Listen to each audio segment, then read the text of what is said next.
Hello नमस्कार, कैसे हैं आप लोग। स्वागत है आप सभी का खान ग्लोबल स्टडीज पर। मैं हूं नवनीत और अब आप लोगों के लिए मैं शुरू करूंगा ऐसी चीज जिसके लिए आपको था बेसब्री से इंतजार। हम बात करने वाले हैं यूजीसी नेट के बारे में, संपूर्ण जानकारी के बारे में। ए टू जेड जानकारी लेकर के आया हुआ हूं मैं यूजीसी नेट के लिए। कौन भर सकता है, कब होता है एग्जाम, क्या है एलिजिबिलिटी क्राइटेरिया, क्या सिलेबस है, इन सभी चीजों के बारे में हम करने वाले हैं डिस्कस। उससे पहले हम कहते हैं कि सीढ़ियों की जरूरत उन्हें होती है जिन्हें सिर्फ छत तक जाना होता है। मेरी मंजिल तो आसमां है, हमें रास्ता खुद ही बनाना है। तो समझ लेना कि जो छोटे छोटे एग्जाम्स के लिए प्रयास करते रहते हैं उनके लिए तो बहुत सारी चीजें हेल्प कर जाती हैं। लेकिन अगर हम बात करते हैं यूजीसी नेट के लिए, अगर हम बात करते हैं यूनिवर्सिटी ग्रांट कमीशन की, तो यहां पर आप लोगों को एक चीज देखने को मिल जाता है कि यहां पर हमें गाइडेंस के साथ साथ में सेल्फ स्टडी का बहुत बड़ा योगदान होता है। तो चलिए उसी क्रम में हम आगे आप लोगों के लिए बढ़ते हैं और आपको एक एक पार्ट के बारे में हम डिस्कस करेंगे। यहां पर देख लीजिएगा, शुरुआत करेंगे आप लोगों के सामने पहले प्रश्न से। भाई यहां पर हम लोगों के सामने पहला प्रश्न क्या आता है कि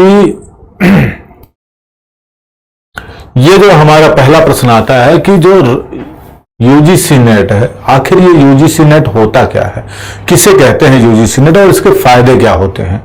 तो यूजीसी नेट और जेआरएफ के बारे में अगर हम बात करते हैं तो यूजीसी नेट को हम कहते हैं राष्ट्रीय योग्यता परीक्षा। इसको हिंदी में कहा जाता है कि मतलब नेशनल लेवल का ये जो है योग्य हो चुके हैं आप एक टीचर बनने के लिए।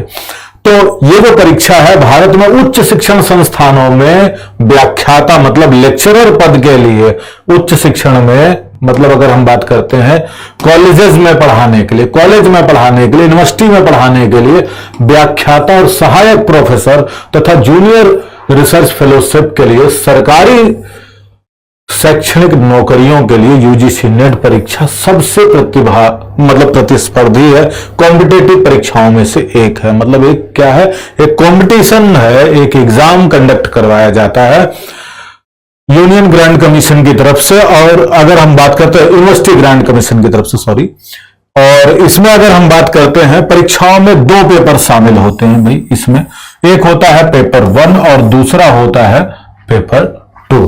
तो पेपर 1 क्या होता है उसके बारे में पूरा सिलेबस में डिस्कस करूंगा आपसे यहां पर। पहले तो इसके बारे में जान लेते हैं, थोड़ा सा और जानकारी ले लेते हैं कि ये जो है कौन लोग भर सकते हैं यूजीसी नेट या जेआरएफ के लिए। एलिजिबिलिटी क्राइटेरिया क्या है, तो एलिजिबिलिटी क्राइटेरिया यह है कि मास्टर डिग्री मतलब अगर आपने एमए, एमएससी, एमकॉम कर रखा है, एटलीस्ट कितना होना चाहिए, 55% होना चाहिए आपका डिग्री। साथ में क्या है, यदि आप एससी, एसटी, ओबीसी, पीडब्ल्यू या ट्रांसजेंडर कैंडिडेट हैं तो आपको 50% में भी काम चल जाएगा। साथ में एक बहुत जरूरी सूचना कि जेआरएफ जो लोग भरना चाहते हैं जूनियर रिसर्च फेलोशिप के लिए, उनके लिए 30 साल से ज्यादा एज नहीं होनी चाहिए। नो एज लिमिट किसके लिए, यदि आप सिर्फ नेट करना चाहते हैं तो कोई एज लिमिट नहीं है। साथ साथ में उन लोगों के लिए भी अब ये नया वाला पैटर्न आया है, तो अब जो पीएचडी भी करना चाहते हैं उनके लिए भी ये नेट पास करना अब अनिवार्य हो जाएगा। और इस बार उन्होंने नया कॉलम ऐड कर दिया है कि पहले 2 तरह का सर्टिफिकेट दिया जाता था, एक नेट का, दूसरा जेआरएफ का। जेआरएफ विद नेट या फिर सिर्फ नेट का, लेकिन अब तीसरा कॉलम भी मिलेगा कि आप नेट भी, मतलब आपको 3 तरीके से दिया जाएगा कि आप एलिजिबल हो चुके हैं एग्जाम देने के बाद, कि आप जेआरएफ भी हो चुके हैं, आप नेट भी क्वालिफाई हैं, साथ में आप पीएचडी करने के योग्य हैं। फिर जब 30 साल से ऊपर होंगे तो आपको 2 ही चीज मिलेगी कि नेट भी है और पीएचडी करने योग्य हैं। तीसरा कॉलम मिलेगा कि आप सिर्फ और सिर्फ पीएचडी के लिए एलिजिबल हैं। तो इस तरह से 3 चीजें आपके नए वाले में जुड़ जाएंगे। अब बात करते हैं आगे यूजीसी नेट जेआरएफ एग्जाम के पैटर्न क्या है उसके बारे में थोड़ा सा देख लेते हैं। पेपर चाहे 1 है चाहे पेपर 2, इन दोनों के बारे में अलग अलग हम बात कर लेते हैं। यहां पर आप देखेंगे पेपर 1 और पेपर 2 के बारे में, तो दोनों ही क्या है, एग्जाम मोड है आपका ऑनलाइन है, ड्यूरेशन ऑफ एग्जाम 3 आवर मतलब 180 मिनट का है। अगर कॉमन ऑफ ऑल कैंडिडेट्स के बारे में अगर बात करते हैं, सब्जेक्ट स्पेसिफिक मतलब टोटल जो सब्जेक्ट हैं 82 सब्जेक्ट में एग्जाम कंडक्ट कराया जाता है और टोटल जो क्वेश्चन है यहां पर 50 नंबर का, पेपर 1 की बात करते हैं तो 50 क्वेश्चन आते हैं और यहां पर अगर हम बात करते हैं पेपर 2 की तो इसमें 100 क्वेश्चन आते हैं।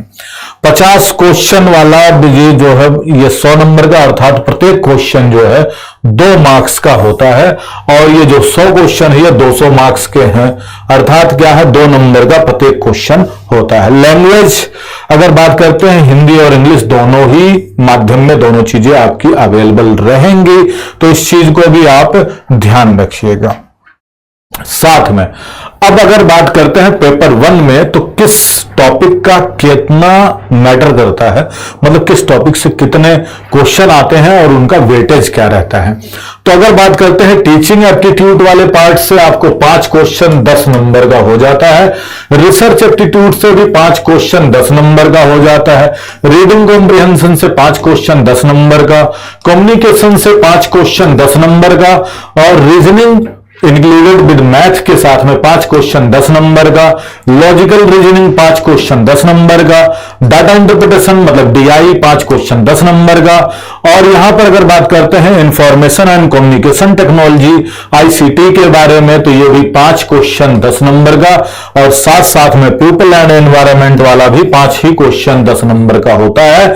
साथ साथ में हायर एजुकेशन सिस्टम जिसमें मुदालियर कमीशन, सिलेंडर कमीशन या अगर हम बात करते हैं आप लोगों के राधा कृष्णन कमेटी वाला जो आया था उन सभी पॉलिसीज एंड एडमिनिस्ट्रेटिव वाले पार्ट से देखते हैं तो 5 क्वेश्चन 10 नंबर का, टोटल जो है यहां पर 50 क्वेश्चन 100 नंबर का आपका रहता है। ये तो बात हो जाती है UGC net exam pattern for paper 1 के लिए, ठीक है। अगर हम बात करते हैं there is no negative marking, यहां पर कोई भी नेगेटिव मार्किंग नहीं है यूजीसी नेट, चाहे 2024 की बात करें चाहे इससे पिछले वाले एग्जाम की बात करते हैं। आगे बात कर लेते हैं कि यहां पर हमारे सिलेबस के बारे में बात कर लेते हैं कि सिलेबस क्या रहने वाला है। सिलेबस में अभी कोई चेंजेस नहीं हुआ है, तो यहां पर पेपर फर्स्ट के बारे में सिलेबस के बारे में बात कर लेते हैं।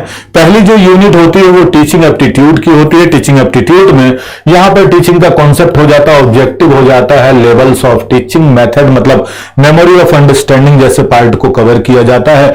साथ में अगर बात करते हैं लर्नर्स एंड कैरेक्टरिस्टिक्स के बारे में, उसका जो होता है उनकी कैरेक्टरिस्टिक क्या है, एकेडमिक क्या है, सोशल इमोशनल चीजों के बारे में बात करते हैं। फैक्टर इफेक्ट अगर यहां पर बात करें फैक्टर इफेक्टिव जो टीचिंग होता है उसको रिलेट टू द टीचर से कैसे इसको रिलेट किया जाता है, वहां से क्वेश्चन बन जाते हैं। साथ में क्या है पहली यूनिट में ही मेथड ऑफ टीचिंग, मतलब कुल मिलाकर के अगर हम बात करते हैं कि टीचर जो है बच्चों को कैसे पढ़ाता है या बच्चों को किस तरीके से उसमें व्यवहार करना चाहिए, उन सभी चीजों के बारे में डिस्कस किया जाता है। ट्रेडिशनल और मॉडर्न मतलब प्राचीन समय से लेकर के नए समय में क्या क्या चेंजेस हो रहे हैं पढ़ाने के तरीके में, वहां से क्वेश्चन बन जाते हैं। तो दूसरा अगर यूनिट की बात करते हैं, दूसरा यूनिट है अपना रिसर्च एप्टीट्यूड, ये वाला पार्ट है सिलेबस का। इसमें हम क्या देखते हैं रिसर्च का मतलब क्या होता है, इसका टाइप क्या है, इसका कैरेक्टरिस्टिक क्या है, किस तरीके से ये जो है अपना मेथड क्या होता है, एक्सपेरिमेंट किस तरीके से किया जाता है, यहां पर एप्लीकेशन किस तरीके से यूज किया जाता है रिसर्च में, उन सारी चीजों से संबंधित 5 क्वेश्चन आपके बना करके पूछ लिए जाते हैं और इसमें नई चीजों से आपको थोड़ा सा रूबरू होना बहुत ज्यादा जरूरी है। तीसरा टॉपिक आपका कॉम्प्रिहेंशन से हो जाता है। कॉम्प्रिहेंशन में पैसेज दिया रहेगा और उसमें से क्वेश्चन आपको पूछे जाएंगे, तो 5 नंबर का पार्ट ये हो जाता है। आगे अगर बात करते हैं यूनिट 4 की तो ये हो जाता है आपका कम्युनिकेशन वाला पार्ट। यहां पर इसका मतलब क्या होता है, इसके कैरेक्टरिस्टिक क्या है, मतलब कैरेक्टरिस्टिक को आप देख रहे हैं लगभग सभी में से पूछा जा रहा है। अगर यहां पर बात करते हैं उसका barriers and effective the communication में क्या क्या है, मतलब किस तरीके से इफेक्टिव बनाया जाता है और कौन कौन से ऐसे कारण हैं जो हमें प्रभावित करते हैं, हमारी बोलचाल को प्रभावित करते हैं, उनसे संबंधित प्रश्न बन जाते हैं। मास मीडिया एंड सोसाइटी किस तरीके से हमें अफेक्ट करती है, मतलब मीडिया अर्थात मीडियम का ही प्लूरल फॉर्म है मीडिया। तो अगर हम उससे बात करते हैं तो माध्यम क्या है हमारा बात करने का, वो पार्ट आपको यहां से पूछा जाता है।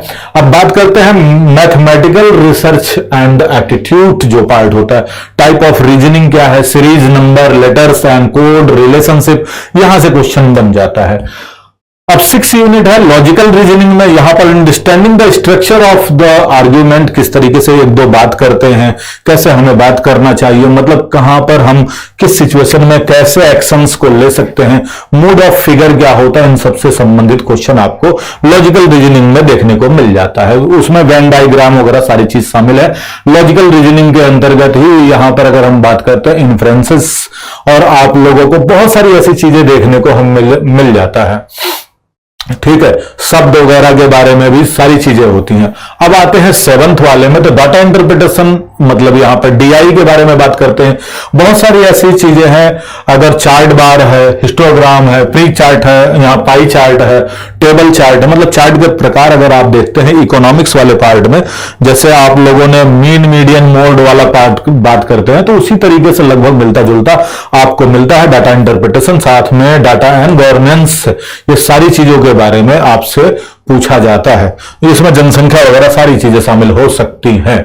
अब बात करते हैं यहां पर जो अपना है इंफॉर्मेशन कम्युनिकेशन, मतलब आईसीटी के बारे में बात करते हैं। तो इसमें ज्यादातर क्या चीजें होती हैं, नई नई एजुकेशन में क्या क्या किस तरीके से हम डिजिटलाइजेशन कर रहे हैं, डिजिटल कैसे यूज कर रहे हैं, साथ साथ में ईमेल क्या है, ऑडियो वीडियो कैसे प्रयोग कर रहे हो, साथ साथ में कौन कौन से नए सॉफ्टवेयर आ रहे हैं या कौन कौन से एप्स आ रहे हैं, उनके बारे में आपको रूबरू होना पड़ेगा।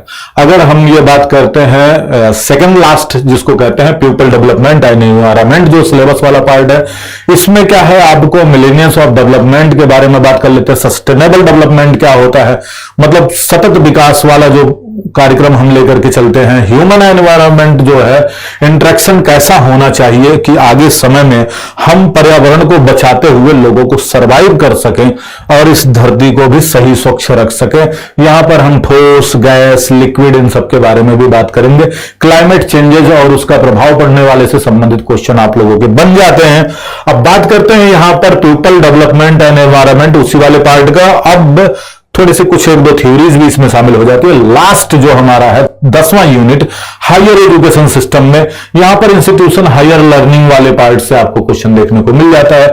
इवैल्यूएशन ऑफ हायर लर्निंग जो है रिसर्च पोस्ट इंडिपेंडेंट इंडिया, मतलब इंडिया से पहले, मतलब इंडिया के स्वतंत्र होने से पहले जो हमारी एजुकेशन सिस्टम था उसका क्या हालात थे, और स्वतंत्रता के बाद एजुकेशन सिस्टम के क्या हालात रहे, क्या क्या चेंजेज आए हमारे प्राइमरी, सेकेंडरी और हमारा जो है किस लेवल पर, यूनिवर्सिटीज लेवल पर क्या क्या चेंजेस आए, और वैल्यू ऑफ एजुकेशन, एनवायरनमेंट, इन सबको शामिल करते हुए हम इसको पढ़ेंगे।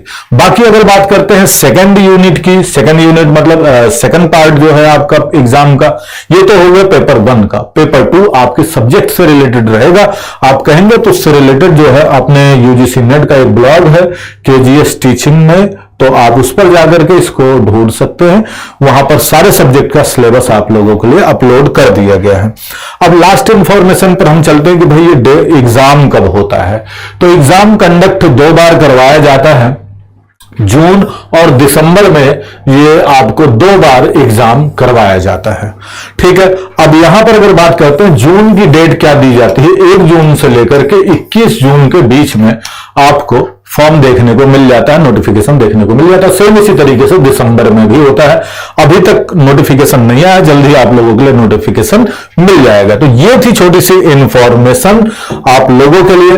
और अगर इससे रिलेटेड और भी कोई जानकारी आप चाहते हैं कि यूजीसी नेट से संबंधित बहुत सारे ऐसे क्वेश्चन आपके मन में राइज होते रहते हैं, आप उसको हमसे कमेंट करके पूछ सकते हैं।